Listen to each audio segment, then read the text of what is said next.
Hello everyone, welcome back to my channel. আমি Anisha and আশা করি তোমরা সবাই খুব ভালো আছো। বানিয়েছিলাম ভেটকি ফ্রাই, তো ভাবলাম রেসিপিটা তোমাদের সাথে শেয়ার করি। সো দেখতেই পাচ্ছ, ভেটকি মাছটাকে খুব ভালো করে ধুয়ে পরিষ্কার করে তাতে নুন, গোলমরিচ গুঁড়ো আর লেবু দিয়ে ভালো করে মাখিয়ে রেখে দিয়েছিলাম কিছুক্ষণ।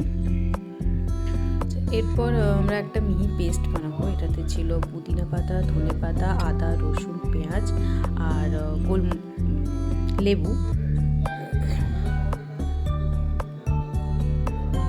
এটাতে একটু সামান্য গোলমরিচ গুঁড়ো, জিরে পাউডার,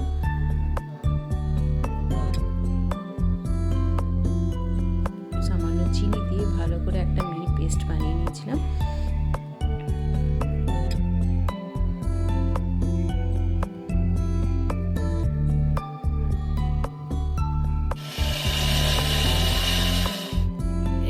এই পেস্টটাকে ওই আগে থেকে যে ম্যারিনেশন করে রেখেছিলাম ভেটকি মাছটা, সেটাতে ভালো করে মাখিয়ে রেখে দিতে হবে কিছুক্ষণ।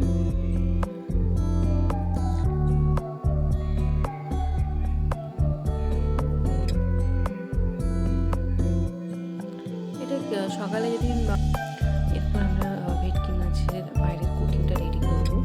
তার জন্য একটা প্লেটে ব্রেড ক্রাম্বস, একটা প্লেটে ডিম আর কিছুটা ময়দা নিয়েছি। প্রথমে একটা মাছকে নিয়ে প্রথমে এই ময়দাতে ডিপ করলাম, দেন তারপরে ডিমের মধ্যে ডিপ করে তারপরে আমরা এটা ব্রেড ক্রাম্বসের মধ্যে দেবো। এটা দুবার করতে হবে, করলে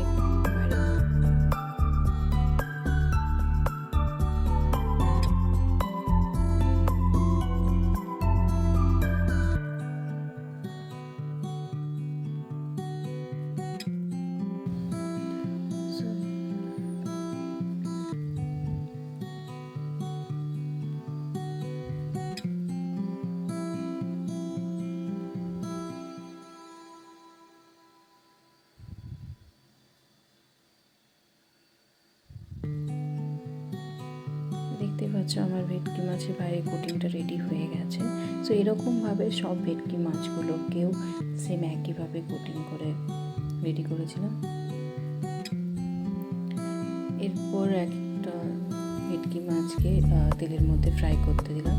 তেলটা হালকা, খুব বেশি না গরম না থাকে, হালকা গরম করে ছেড়ে দিলেই হবে। দেখতেই পাচ্ছ আমার ভেটকি মাছ অলমোস্ট ফ্রাই হয়েই গেছে। সন্ধ্যেবেলায় স্ন্যাক্সে যদি এরকম ভেটকি ফ্রাই হয়ে যায় তাহলে তো খুব ভালোই হয়। তো আশা করি তোমরাও বাড়িতে এটা ট্রাই করো অ্যান্ড অবশ্যই আমাকে কমেন্টস করে জানিও।